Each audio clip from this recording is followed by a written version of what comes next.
Cette loi qui a été votée il y a maintenant un peu plus de 100 ans, elle avait des objectifs tout à fait louables. Mais quand on voit le résultat aujourd'hui, on n'a jamais autant consommé qu'aujourd'hui.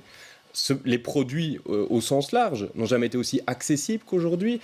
Et les réseaux criminels ne se sont jamais autant enrichis qu'aujourd'hui. On n'aidera jamais des personnes qui ont un problème de santé par des procès-verbaux, par de la prison, par une peine de travail, par de la stigmatisation. Aujourd'hui, sur ce marché des drogues, il n'y a qu'une seule règle, c'est la règle de l'interdiction.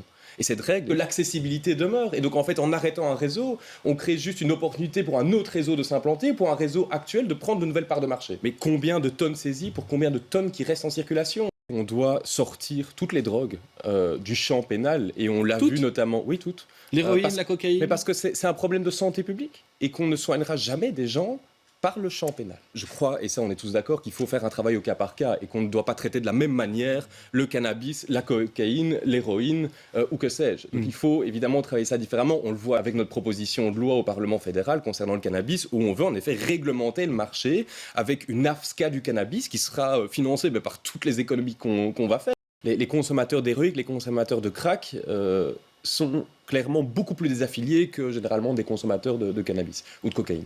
Et donc ces personnes-là, il faut les capter pour les réintégrer dans la société. Et pour ça, une structure comme une salle de consommation à moindre risque, cela me semble être une des solutions. Pourquoi ces salles de consommation à moindre risque sont interdites en raison de cette loi ? C'est parce qu'on voulait lutter contre les fumeries d'opium. On accepte évidemment le verre de vin, on refuse le joint.